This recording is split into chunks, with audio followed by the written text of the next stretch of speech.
and will drive you out of Baghdad! You know, there are a lot of outspoken politicians, but when it comes to causing an international uproar, George Galloway is pretty hard to beat.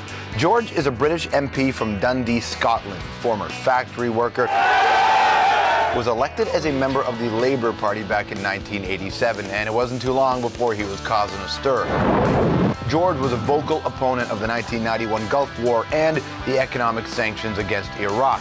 Critics say, well, Georgie was just too cozy with Saddam Hussein, and then Galloway didn't help his cause in '94 when he did this. Sir, I salute your courage, your strength, your indefatigability. Galloway says he was referring to the Iraqi people, not to Saddam, but the controversy didn't go away. So 2003, he spoke out against the war in Iraq, blasted George W. Bush and Tony Blair for invading. Oh, and by the way, not a supporter of the war in Afghanistan either. Now, in fact, he actually went public with his criticism, especially over Iraq. And that didn't go over too well with Tony Blair's Labour Party, so Galloway was kicked out. He ended up starting his own party called Respect, and along the way, a British newspaper reported that Galloway took money from Saddam. Galloway denied the claim and won a libel suit against the paper. From there, he went on a reality TV show pretending to be a cat on Britain's Celebrity Big Brother. Most recently, he's taken heat over his stance on the Middle East. He is a critic of the Israeli policy towards the Palestinians.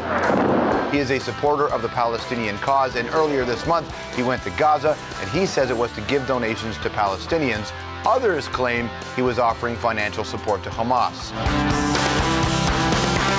So there you go, the man's political career and a bit more. We've actually got him tonight in New York City for his only Canadian interview, and it's good to have him back in the program, Mr. George Galloway. How are you today, sir? I wish I was there in person with you. I have fond memories of the show, and the last few minutes has just reminded me how entertaining it is. However, I am going to speak to a huge audience over the next few nights via the internet. And the halls are full, standing room only. And it's a bit odd, isn't it, George? I'm sitting here in New York.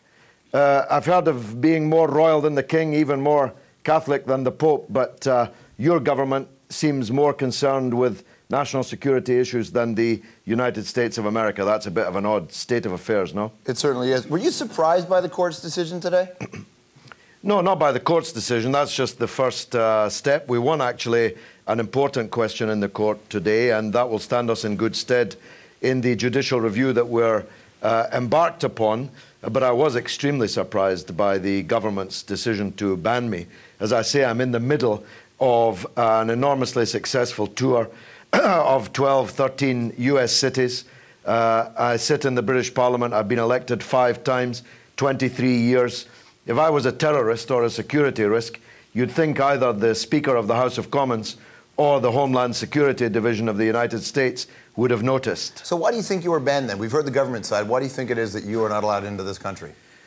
Well, they initially said it was because of my views on Afghanistan, though that morphed over the days into a criticism of the aid convoy that I took into Gaza. 24 ambulances, a fire engine, trucks full of wheelchairs, children's nappies, biscuits, food, medicines. It's an odd definition of terrorism, no? It's a complicated one. But what's interesting about the thing is that you made it a freedom of speech issue afterwards, didn't you? Like, you think this is about freedom of speech? Well, I don't think that there's an unlimited freedom of speech. I opposed, for example, the Holocaust-denying fascist Jean-Marie Le Pen's visit to Britain. If somebody's coming into your country to stir up racial hatred, then a country has a right to keep them out. But I'm a democratic elected politician of the left, an anti-racist to the marrow of my bones. What conceivable reason can there be to stop me touring Canada when I've toured it so many times before, appearing on flagship programs like your own, speaking in all the major cities? When did I become a terrorist? Well, but I mean, when you oppose the Dutch filmmaker from coming into the country in the past, I wonder, could it just be that this government at this point looked at some of the things you've said and they have deemed that your opinions are not the kinds of opinions they want to allow into this country, and so using freedom of speech as, you know, like you said, it's not a guarantee, that the country just made the decision that Galloway should not be in here. And in that sense, does that make sense? Well, this is a minority government, here today, gone tomorrow, and I hope tomorrow comes quite quickly. And I think a lot of Canadians feel the same thing. So I really don't accept that anything that I have said, let alone done, is justification for keeping a British parliamentarian of 23 years standing with impeccable anti-racist credentials out of Canada. Because I disagree with them about Palestine, as it happens, I've never been a supporter of Hamas, but I am a supporter of democracy. And the Palestinian people have the right to choose their own leaders. And I can't turn up in Gaza with ambulances and look around for some opposition to give them to. I can only give them to the authorities in Gaza, which is what any NGO would do. It's what the UN would do. It's what the Canadian Red Cross would do. What else can you do? You have to deal with the authorities that are elected to govern the place. And that happens to be Hamas. I wouldn't have voted for them, but the Palestinian people did. You know, and herein lies the problem. And I wonder, I mean, not you specific to this situation, but you specifically as a politician and being elected for as long as you have been.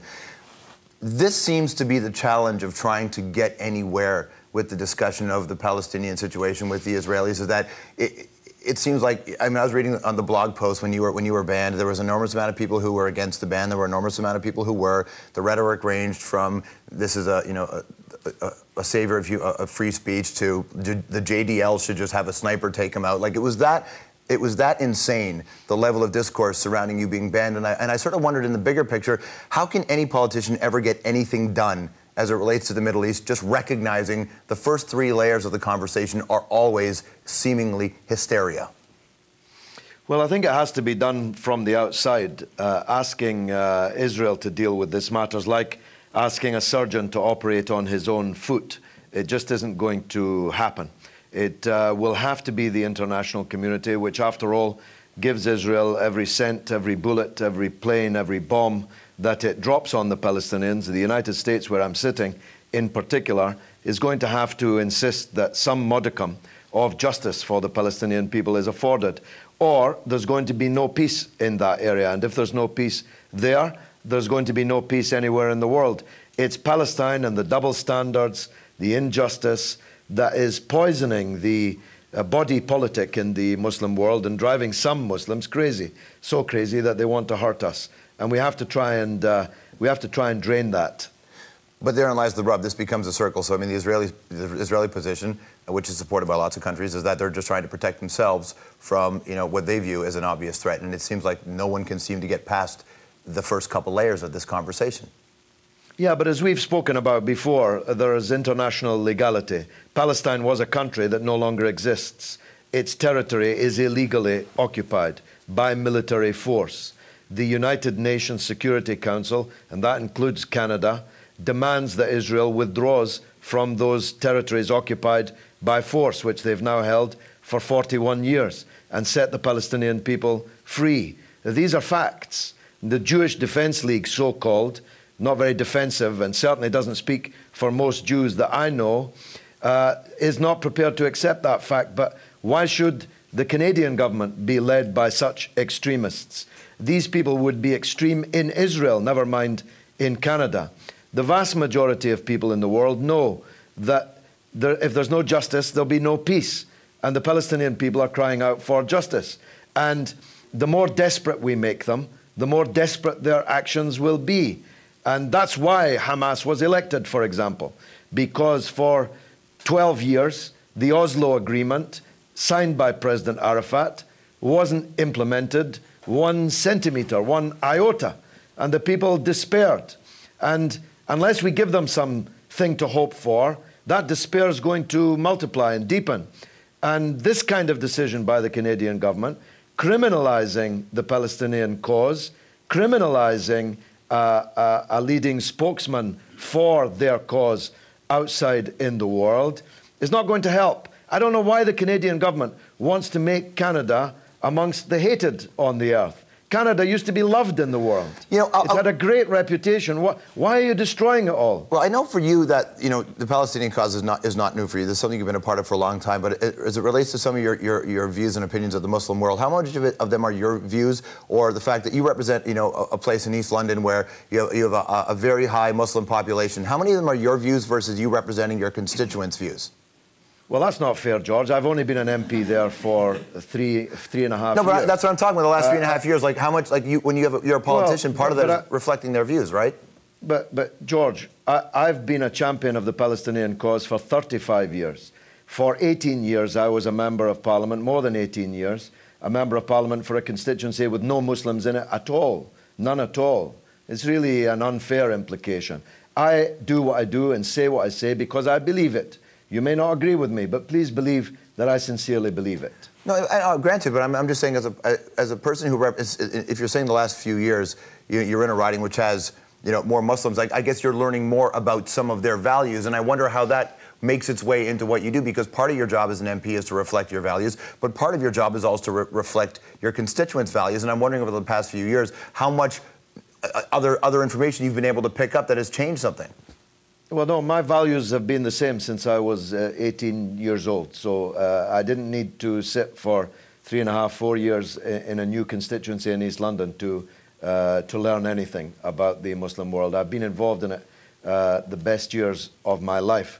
And I really strongly urge people in Canada to see past this kind of flurry of accusation and defamation. The very idea that I can be seriously discussed as a terrorist when I'm sitting under Big Ben in the British Parliament and touring the United States. Doesn't that strike people in Canada as just crazy? Yeah, I think it does.